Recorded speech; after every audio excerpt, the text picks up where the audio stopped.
Salama daholo androany sika dia ndao hiresaka ny mahakasika ny zava-misy amin'izao fotoana izao a. Tsy namoresantsika amin'izany fa ny mahakasika ny Kianjan'Ny Barea izay nanaovany fanambarana fa tsy manaraka ny Penitra iraisam-pirenena izay takian'izy ireo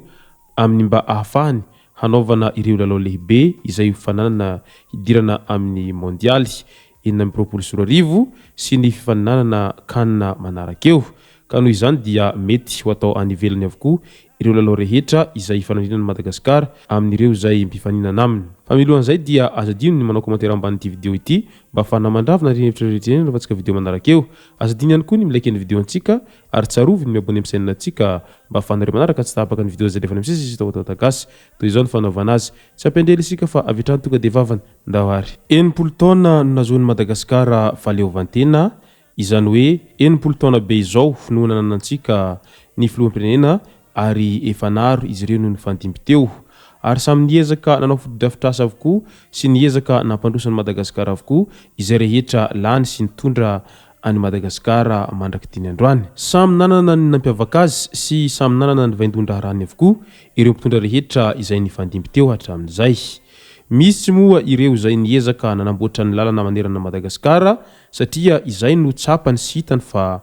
fototra iray lehibe ampandrosoana any Madagasikara. Misy ihany koa ireo izay nisafidy hanamafy ny eo amin'ny resaka fandriam-pahalemana sy ny fanatsarana ny kalitaon'ny fampianarana. Ary eo ihany koa ireo izay niezaka nanamboatra ireo karazana hopitaly Manara Penitra sy ny maro hafa indrindra fa ny fotodrafitrasa toy ny fampiroboroboana ny resaka fanazavana sy ny fizahantany. Ka noho izany dia tsy azo dinsita ireo ezaka nataon'ny mpitondra hatramin'izay. Na dia eo aza nefa n'izay ezaka nataon'ireo mpitondra ny fandimby teo hatramin'izay dia tsapa sita fa mbola maro ny lesoka sy ny zavatra izay tokony arenina sy mila fanavaozana ary ihany koa ny fanamboarana indrindra eo amin'ny lafiny fampandrosoana sy ny fanampiana sosialim-bahoaka izay tena hita fa marefo dia marefo amin'izao fotoana izao. Raha ireo harena izay nanana Madagasikara no asiana jery totika dia efa tsy tokony ohatran'izao ny Madagasikara amin'izao fotoana izao fa mba efa tokony hitovitovy amin'ireo firenena rehetra izay malaza toy an'i Dubai sy ny tariny satria ireny ny firenena izay azo lazaina fa niara-dalana tamin'ny Madagasikara raha teo amin'ny resaka izay fiantohany fampandrosoana izay. Fa aiza Dubai amin'izao ary aiza ny misy an'i Madagasikara. Eo amin'ny resaka fampandrosoana izay hatrany sy no resahana dia ny zavatra izay tena olana lehibe ary misy amin'izao fotoana izao ary isan'ny nanaitra ny maro tao an'izay Facebook tao tamin'ity faraparan'ny herinandro ity ny famoahany milaza fa tsy afaka ampiasaina ny Kianjan'Ny Barea raha ho any lalao iraisam-pirenena satria tsapa sy hitan'izy ireo fa tsy manara Penitra iraisam-pirenena io Kianjan'Ny Barea io noho ny fanamboarana azy io tsy arakaraky ny izay noetreretin'izy ireo. Ka noho izany dia mety hiteraka olana lehibe eo amin'ny federasiona malagasy izany tsy fahafahany mampiasa Kianjan'Ny Barea zany satria mety tsy hisy lalao izay atao ao Madagasikara ao izany hoe ao amin'ny Kianjan'Ny Barea Madagasikara ao fa mety ho any ivelany daholy ny lalao rehetra izay mandroso sy miverina ho atrehan'ny Madagasikara amin'izay fanitsanana rehetra izay atrehan'izy ireo atsy zay. Navoaka ny CAF ny lisitry ny firenena 450 afrikanina afaka mandray na tsia ny andro fahatelo sy fahefatra amin'ny lalao fanitsanana amin'ny mondialy enina amby roapolo sy roa arivo izay samby tanterahana amin'ny volana Jona 4 sy roa arivo avy izao. Samy tafiditra ao anatin'ireo firenena 3 tsy afaka mampiantrandro ny mpifanindrana aminy i Comores sy Madagasikara ary ny Centrafrika sy Tchad.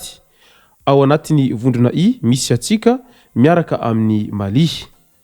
Mali kosa indray dia manana kianja tokana nambara ny CAF fa afaka mandray ny mpifanindrana aminy soamantsara. Manoloana izany fandraisan'ny CAF fanapahan-kevitra izany dia maro ireo olom-pirenena izay nanisy tsikera sy nanisy commentaire ary nanao partage mihitsy an'izay fanambarana izay satria ny Kianjan'Ny Barea dia niara mahita fa isan'ny kianja izay azo lazaina fa tena tsara raha ho an'ny Madagasikara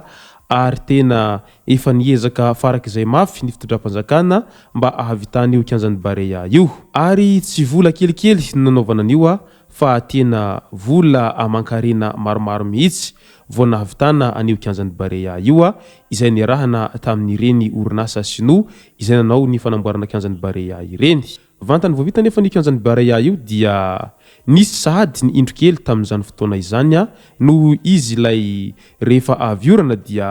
maro ny rano izay tafiditra ao anatiny ao ka ny pahay fanamboarana trano sy ny travaux publics moa tamin'izany na nisy commentaire ihany amin'ilay hoe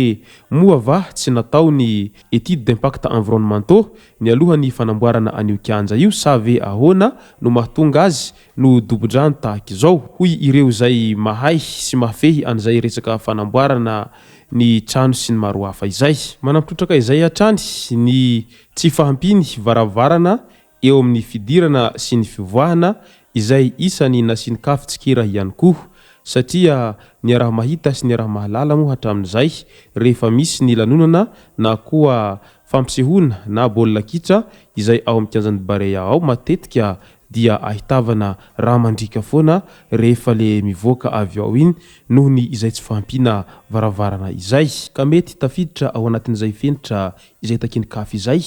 ny fametrahana ireo varavarana maromaro mba hisorohana amin'izay loza mety hoateraka ny fifanisehana rehefa miditra na ihany koa mivoaka ny kianja ao mahamasinao ka noho izany dia mbola miato tsy afaka mandray lalao raisam-pirenena aloha ny Kianjan'Ny Barea ny Madagasikara mandrapa hivoaka ny fanapahan-kevitra vaovao izay avy any amin'ny kafy ka noho izany dia mety tsy hita ny lalao ny Barea intsony zany ny voaka malagasy izay monina sy mipetraka ao Antananarivo ao atsoatsy raha toa ka hijery izany mivantana mety amin'ny alalan'ny fahitalavitra ihany no ahitan'izy ireo izany miandry sy mitalao ara ireo mpitebolina kitra amin'izao fotoana izao indrindra fa miandry ny fanapahan-kevitra izay ho raisiny ireo mpitondra fanjakana amin'ny fanarenana farak'izay haingana izany Kianjan'Ny Barea izany mba hanaraka ny fenitra izay takiny kafy amin'izay manko mba mahazo mandray ireo lalao iraisam-pirenena mba ahitavany ireo mpankafy baolina kitra an'izany lalaon'ny Barean'ny Madagasikara izany tsy ny Barea irery ihany nefa n'izany kianja izay tsy afaka mandray lalao izany fa manahy mafy ihany koa izy ireo komorianina amin'izao fotoana izao satria tafiditra ao anatin'ny lisitra n'ireo kianja izay tsy mahafeno fepetra izay navoaka ny kafy voatsela ny kianja ao Komoro ao ka mety tsy ho afaka hilalao ao an-taniny zany ny komorianina fa tsy maintsy atao anivelana avokoa ireo lalao rehetra izay fanandrinany amin'ireo izay mpifanindrana aminy malahelo mafy sahady ireo rehetra mpitia baolina kitra manoloana izany fanapahan-kevitra izay voanavoaka ny kafy izany ary tsy vitsy ihany koa ny tafitohina manoloana izay satria araky ny hita efa tazana fa mba efa niezaka ihany ny mpitondra fanjakana amin'ny fanamboarana ny kianja manara-penitra ny Barean'ny Madagasikara nefa kinanjo tsy nanaraka an'izay fepetra zay takiny kafy zay moa ny kianja ka tsy misy azo atao afa-tsy ny manarina ary miezaka manaraka fepetra rehetra izay takin'izy ireo izay ary moa noela tomboko lasy tomboko vavy manasitsika rehetra anao commentaire ambanin'ity video ity mba afahana mandravona reny hevitra rehetra eny novantsika video manarakeo manasitsika ihany koa ilaiky ny video antsika ary tsarovy ny miabone amin'ny chaîne antsika mba afahanareo manaraka tsy tabaka ny video zay lefa ny amsisy WATAWATA GASY tomboko lasy tomboko vavy mankasitraka dia miratsoa